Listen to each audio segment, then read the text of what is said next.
participating in the investigation, and they have gone through the first set of investigation process, and they have given us the preliminary report. And if you look at the preliminary reports, sir, AIB as for the first time, so whenever these incidents happen, and if the black box gets damaged, black box is the flight data recorder which has all the necessary information which gets recorded, and whenever there is a slight damage that happens, it was always it came to that point, sir, where we were sending the black box outside to the original equipment manufacturer and getting it decoded from that state of manufacture only. And it was for the first time that as a country, India took a stand that the black box which was achieved, even if it was damaged, that the whole decoding process is going to happen in the country, and we have successfully done it in the country also. The AIB has been successful in decoding the entire data which was available, even if the black was from the outer side, if it was looking damaged also. And once the AIB has achieved decoded the data, which was achieved from two different things. One was the flight data recorder, which has the data numbers, and also the cockpit voice recorder, which has the audio this thing. So all these things, taking out the facts, the investigation processor runs on three principles, which is to find out what happened, how it happened, and why it happened. And preliminary report, it is called the preliminary report because it can't address all the things and all the questions that we have right now. And what we have done, what the AIB has done, in fact, through the preliminary report, is to kind of address what happened. Based on the facts it found out in the CVR, based on the facts it found out from the FDR, and only the facts that it was able to determine were mentioned in the preliminary report. And to come out with the suggestions or to come out with the exact cause of what happened, and to come out with the further future action on, it can be the Boeing 787 or the series or the fuel switches and many things which have come under question, or the avionics which you have also mentioned in your question. To have a definitive answer and a definitive future correction measures, we have to look at the final report, sir. And I can say this to the House and through you to the people of this country also, that the AIB has a very definitive, thorough, rule-based process. They are very transparently looking into the process right now, and they are totally unbiased. This also I can say that the AIB is totally unbiased and looking into the facts. Now there can be many questions also. I have seen multiple articles myself. I have seen multiple articles not only by the Indian media but also the Western media trying to promote their own narrative, their own viewpoint, their own kind of consideration. But I have to tell you that the way we are seeing the investigation is through the facts. We want to stand by the truth, not what is happening with the pilots, or not what is happening with the Boeing, or not what is happening with the Air India or any other stakeholder which is this. We want to stand by the truth. We want to find out what exactly happened, and that is only going to be coming out once the final report has been placed. So we have to respect the process of investigation, and once that process of investigation has happened, then we can talk about what happened and how it happened, and then the corrective measures. If we talk about the other incidents that would have happened before, let it be the Air Nippon, Japanese Airways, or any other airways for that fact, every time any incident happens in any country, then the same process is followed, where the investigation body gets into the process of investigation, and once the thorough investigation is done and the final report is placed, only then the corrective measures to all these countries and all these airline operators and all the regulators is sent, so that the corrective action is being done. And this has happened in the previous incidences also. Wherever there was any incident happened, whenever there was a mandatory suggestive correction measures that were supposed to be done through the international protocol, it is mandatory for every state regulator to follow these and every airline operator to follow these. And we have thoroughly, without any negligence, we have thoroughly followed all the corrective and suggestive measures from the ICAO international protocol. Thank you. Second supplementary. Honorable Chairman, sir, as we are all aware that the DGCA is the cornerstone of aviation safety in our country. But as we know, that in spite of these serious incidents which have taken place in our country at this Ahmedabad incidents or the earlier whatever accidents have taken place, the DGCA is functioning at 50% of its sanctioned strength, technical strength. It's a very serious issue. I'd like to know from the Honorable Minister whether the government acknowledges this acute shortage in technical personnel within the DGCA, and what urgent and time-bound steps are being taken to fill these critical vacancies so that the regulator is fully equipped to safeguard the lives of lakhs of passengers who rely on air travel every day? Thank you. Sir, we all know the kind of progress civil aviation took in the last 10 years, and I have also been time and again talking about the tremendous numbers depicting the growth that we have seen in the country, right in the number of aircrafts or the passengers that travel through who prefer air travel, or the number of airports. Everything has almost doubled in the last 10 years, or more than doubled in the last 10 years, sir. Even after we see that the COVID, which was a major road break for civil aviation, we have crossed the pre-COVID numbers, and we are seeing a tremendous growth in civil aviation network. And this is why we from the ministry also recommended that we need to create more posts in this DGCA, so that the surveillance or the safety or the security of civil aviation is very much intact with the tremendous robust growth that we are seeing. And this post that we are seeing, which are vacant, which has come to discussion, is the posts which have been created in last year and over the period of last 2 to 3 years. And we have to understand that creation of posts and recruitment of posts is a continuous process, and there is UPSC which is also involved, and we from the ministry are in continuous discussion. And last year itself we have recruited 103 posts, which in the history of DGCA was the highest number of posts which was recruited. And this year we have planned to recruit 190, where UPSC also has come forward, and by October, end of October, we are going to recruit 190 posts for this DGCA. And the other thing, which is more practical, that I want to tell the House, is that these are very niche and technical posts. It's not like we have a huge pool.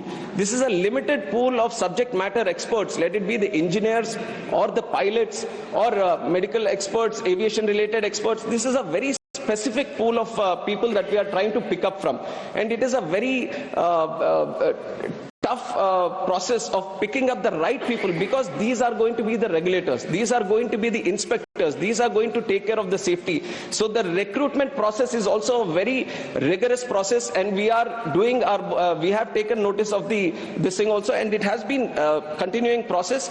And we are putting more pressure so that the timelines for the recruitment also come down. And very soon we are in the process of achieving 90% of these vacancies also to be recruited. Thank you. Third supplementary, Manisri R. Girirajan. Thank you, sir.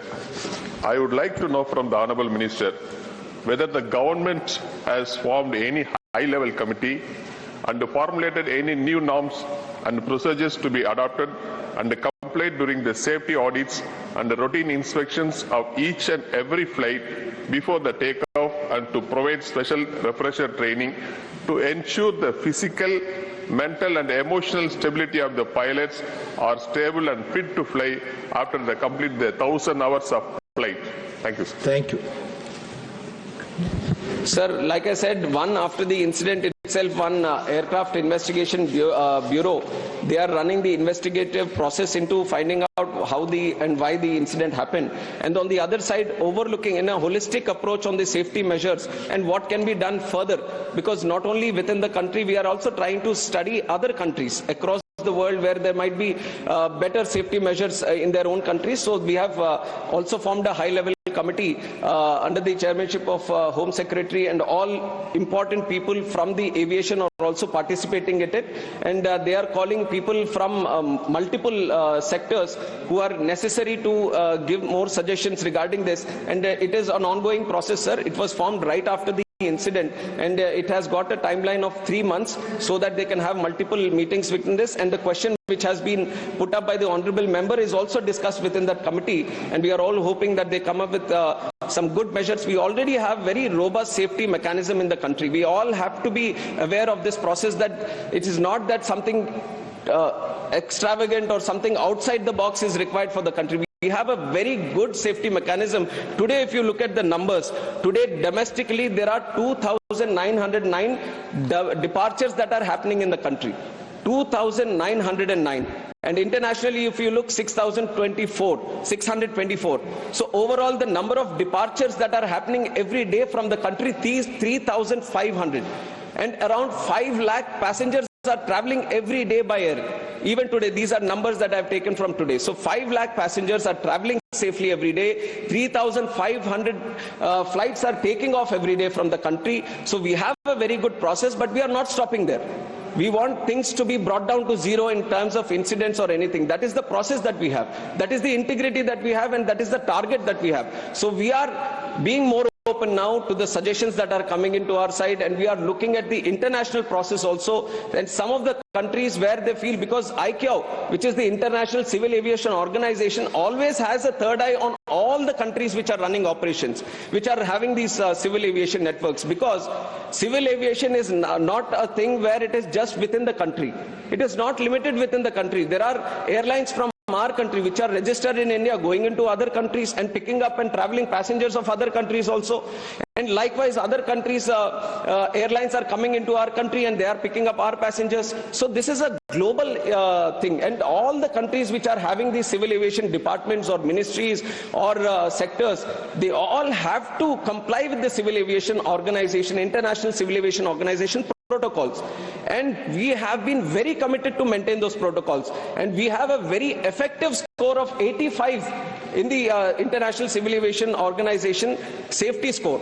And there are other countries, and you have to imagine the numbers that India has. We have more than 160 airports in the country, and I've given you the number of passengers that are traveling every day. In other countries, you might say that New Zealand or UAE or this thing, how many airports they have? 1, 2, 3, and we are operating at such a vast scale.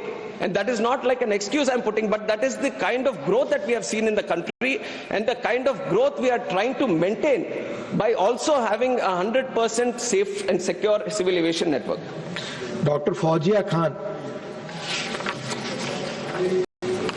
Sir, I would like to ask the Honorable Minister that a Boeing B7878 aircraft VT-ANW was involved in an air turnback incident due to in-flight shutdown of engine 1 of flight number AI-131 during climb on the 4th of August 23. Sir, from the Chhatrapati Shivaji Maharaj International Airport, Mumbai to Heathrow on the 4th of August, this flight was leaving. As per the incident report of DGCA, an HPC stage 10 blade went missing due to improper installation of locking lugs. That made dust accumulate in the left-hand engine, leading to the engine's surge and subsequent engine shutdown. Sir, an RTI... Be brief. That's brief only. Sir, an RTI query to the DGCA has revealed that 65 in-flight engine shutdown incidents occurred between 2020 and 2025. So that's quite a large number. In that regard, what specific measures will the government take, as you spoke about such a large number of operations? So, and we have very advanced technology as well. So in order to have a quick before flight inspection of engine and exhaust systems, what measures will the government adopt? Thank you. Sir, in terms of safety, I have to also tell that the DGCA has inspections which are planned surveillance, ramp inspections of both the domestic and the foreign sector, spot checks and night surveillance. And this is done through an annual surveillance and safety plan that the DGCA prepares.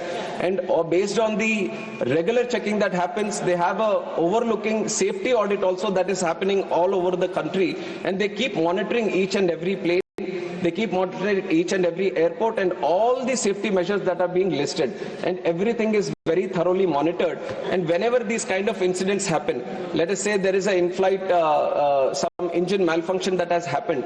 And these, you have pointed out to one specific aircraft where there seems to be a one specific issue. But there are multiple kinds of issues that can happen. Some may be due to the weather, or some might be due to bird hits that happen. So there are multiple unpredictable and weather-related issues also that are there. Everything is properly taken into account, but for that, to ensure that the operations are still safe, even if it is mid-flight journey or on the ground, any incident that is happening, there is a thorough protocol, and it is not that we have invented the protocol or we have invented the safety process.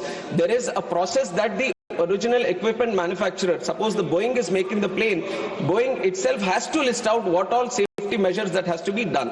And on top of that, the FAA, which is the state regulator of that country, it also goes through a process of seeing the design, the maintenance and manufacture. It comes out with the process. Then there is the International Civil Aviation Organization, which overlooks all this, and it comes out with the process. And once that plane is coming back to our country, our state regulator, which is the DGCA, it goes through all these processes, and if mandatory, adds some more processes from its side, so that every single flight before it takes off goes through a specific maintenance based on the line maintenance, base maintenance, engine maintenance. Everything is properly checked.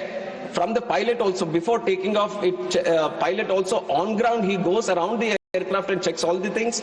Aircraft maintenance engineer also does another checking. After robust checking and properly dotting down what is happening with the aircraft, only then looking at the rules and procedures, if the aircraft is good for taking off at that time, only then it is supposed to be taken off.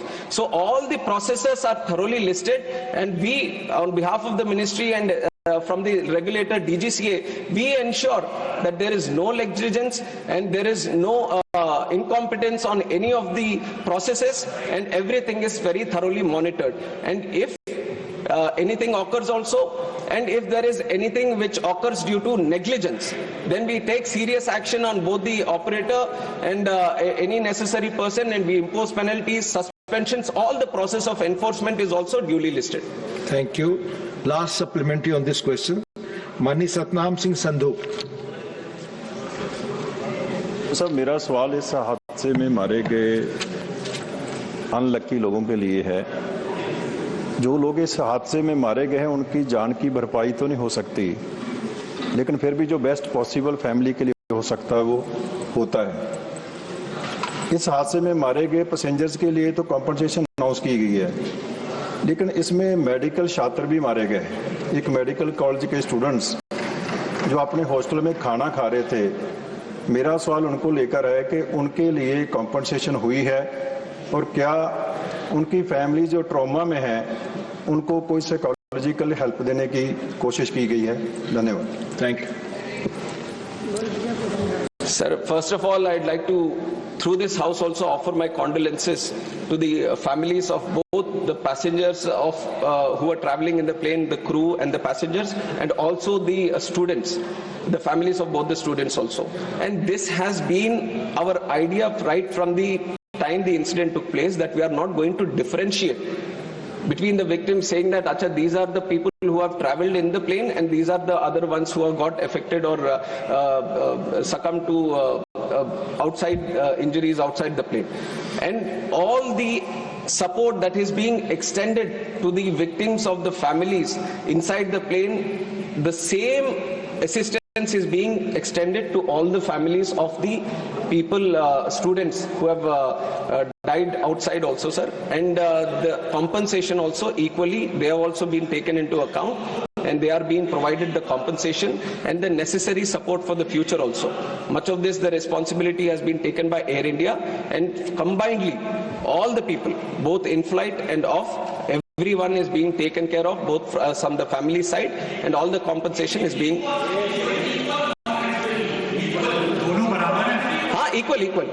equal.